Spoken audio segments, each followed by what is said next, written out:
거룩한 주님의 채우심을 경험하게 하소서. 하나님이 깊게 나에게 임하여 주시고 맑게 내 영을 맑게 하여 주옵소서.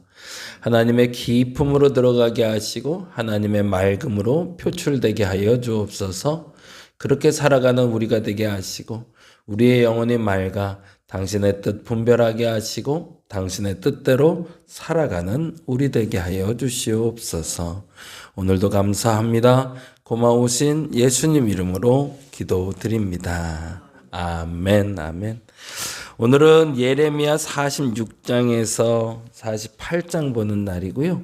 46장 25에서 28. 예레미야 46장이 됩니다. 46장 25, 46장 25에서 28까지. 내일은 우리 장월방 선교사님 그 딸 혜린이 결혼식이 있어서 저는 못 가요.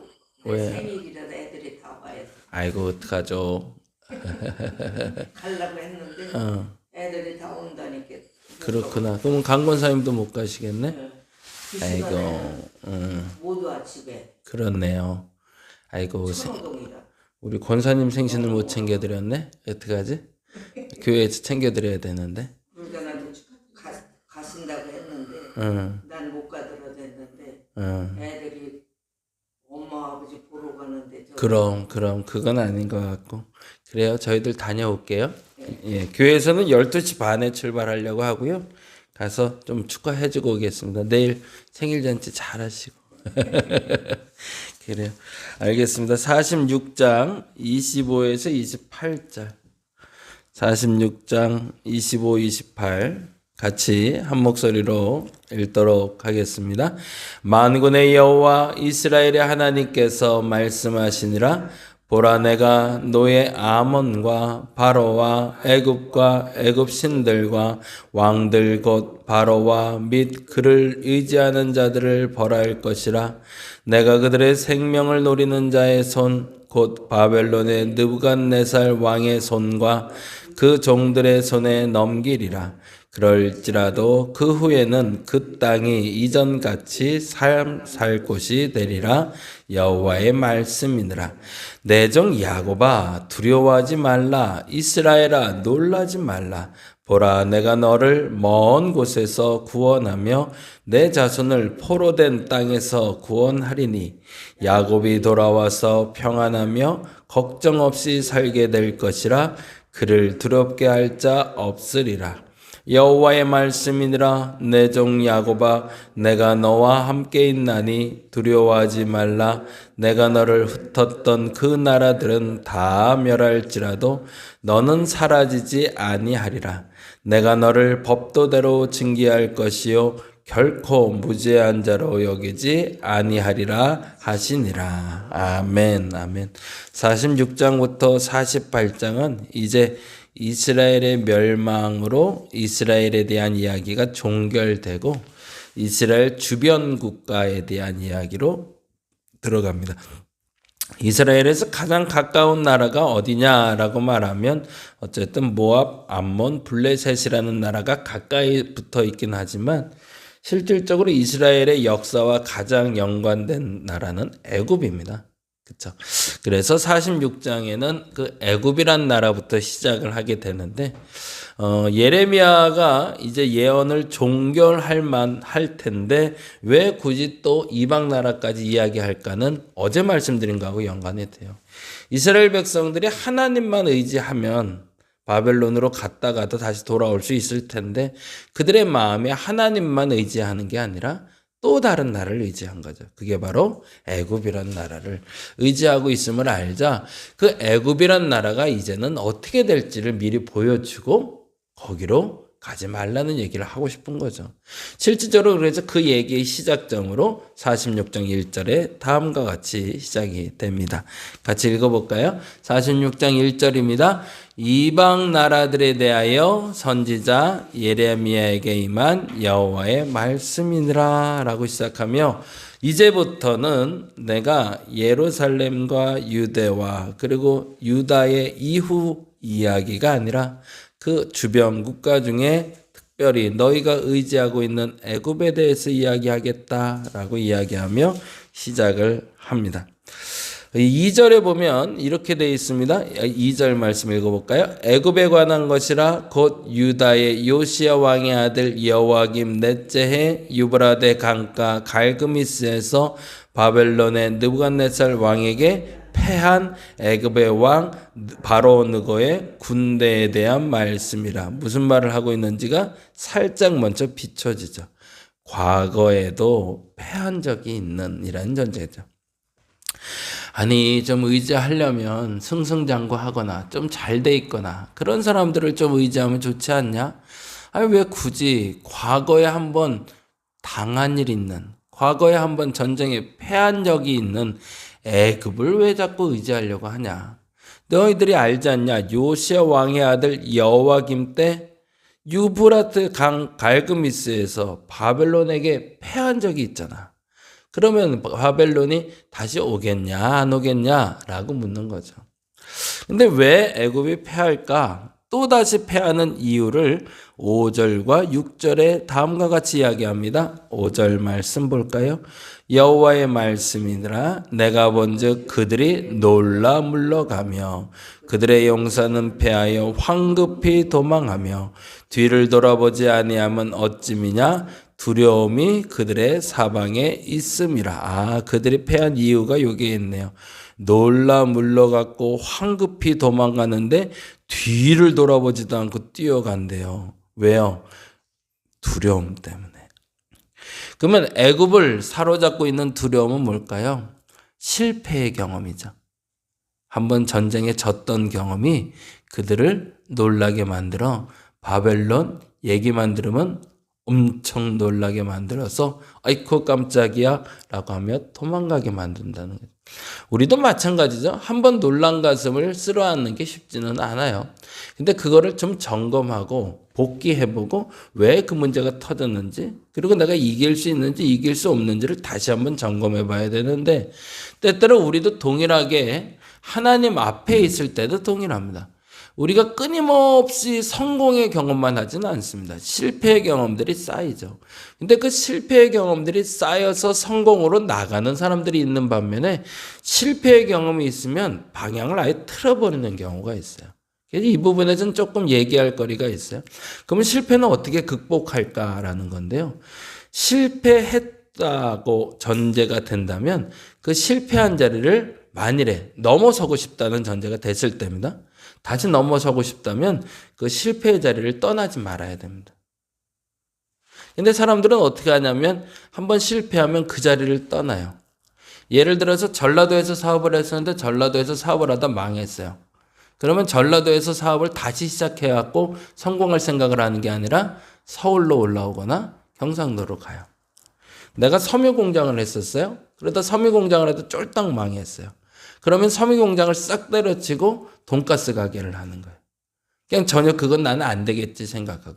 물론 그게 때로는 맞을 때가 있습니다. 전혀 나하고 상관없는 일이나 행동을 해서 그것 때문에 실패했다면 과감히 접는 것도 맞는 얘기입니다. 근데 만일에 아무리 생각해도 내가 이걸로 성공할 사람인데 이걸 할 수 있다고 여겨진다면 그 자리를 첫째는 떠나지 말아야 됩니다.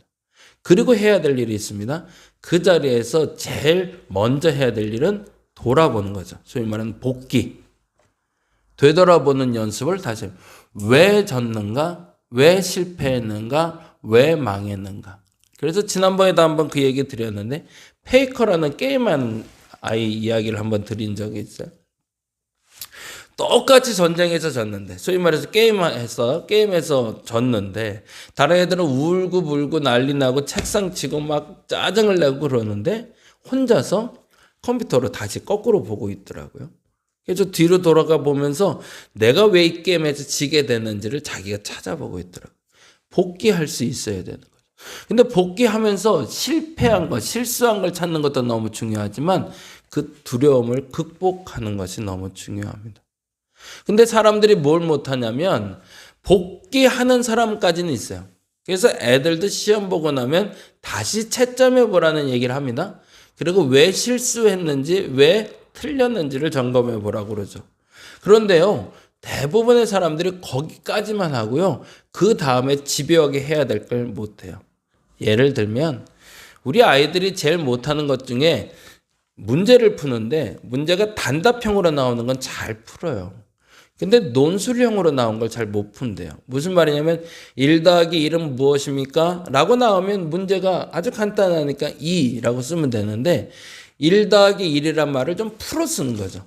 한 사람이 있고 한 사람이 있는데 그 한 사람 한 사람을 더하면 몇이 됩니까? 이런 식으로 말을 풀어서 그거를 또 다른 논술의 형태로 만들었을 땐 그걸 겁나서 못 푸는 경우들이 왕왕 있대요. 그래서 수학 공부하는 애들한테 원래 수학을 잘 못하면 이제는 수학을 가르치는 게 아니라 국어를 가르쳐야 된다고 그러네요. 그러니까 글을 읽어내질 못하는 거니까. 근데 중요한 것은 이쯤 됐을 때 애들이 겁을 먹어서 논술 문제가 나오면 그냥 건너뛰는 거예요. 그걸 건드리질 못하는 거죠.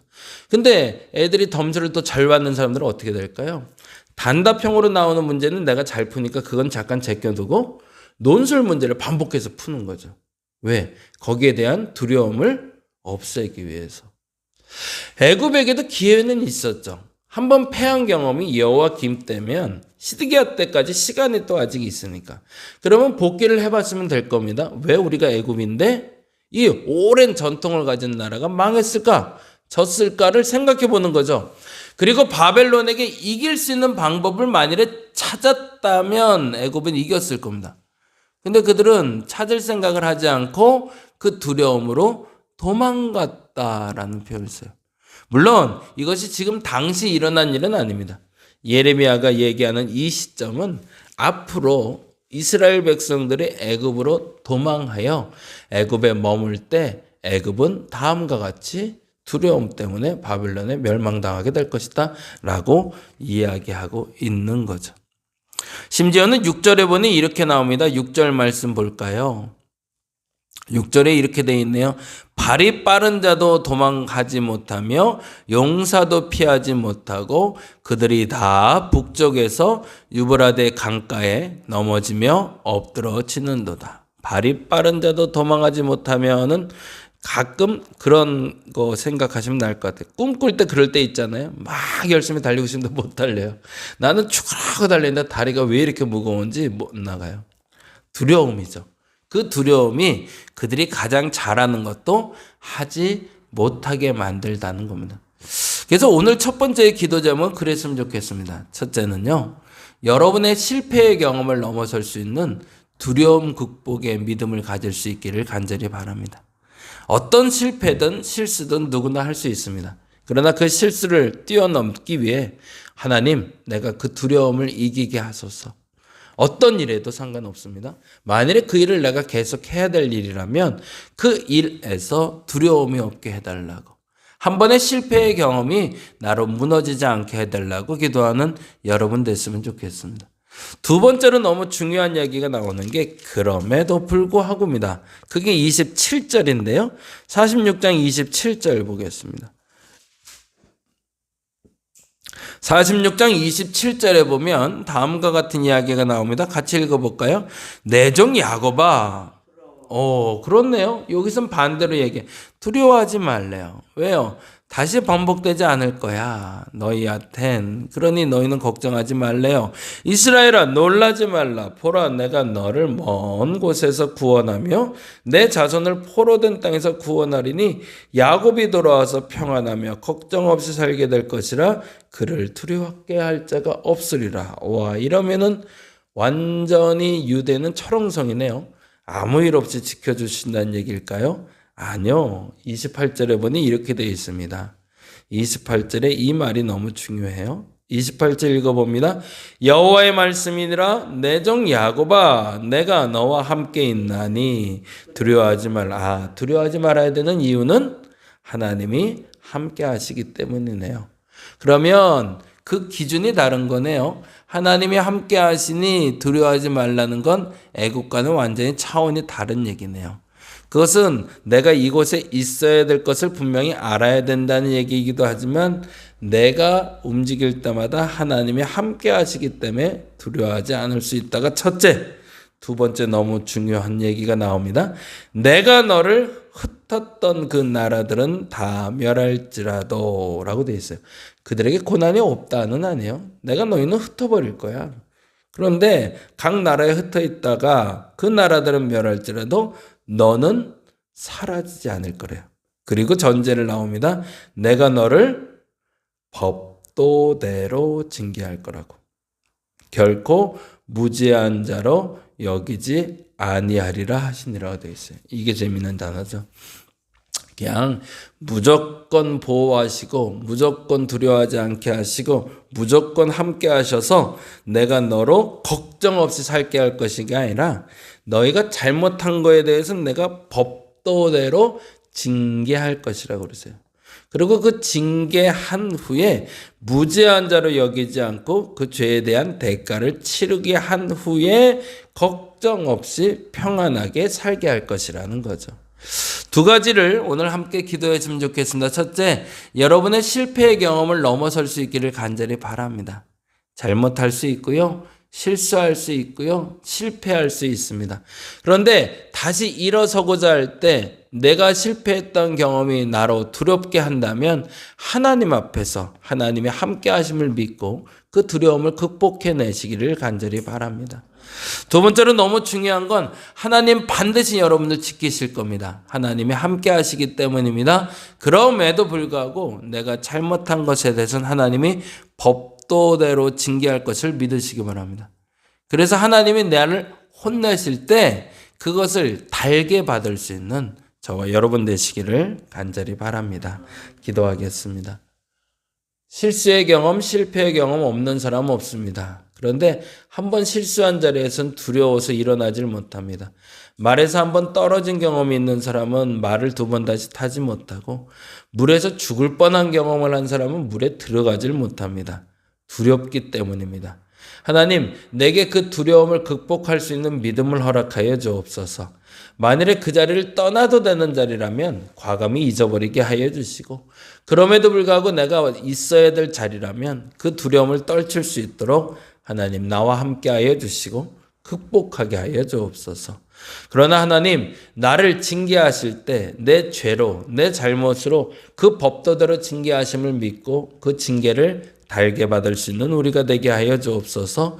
그래서 영원히 당신이 주시는 평안함과 걱정 없이 살게 하심을 누리게 하여 주시옵소서. 감사합니다. 고마우신 예수님 이름으로 기도드립니다. 다 같이 기도하고 돌아가도록 합니다.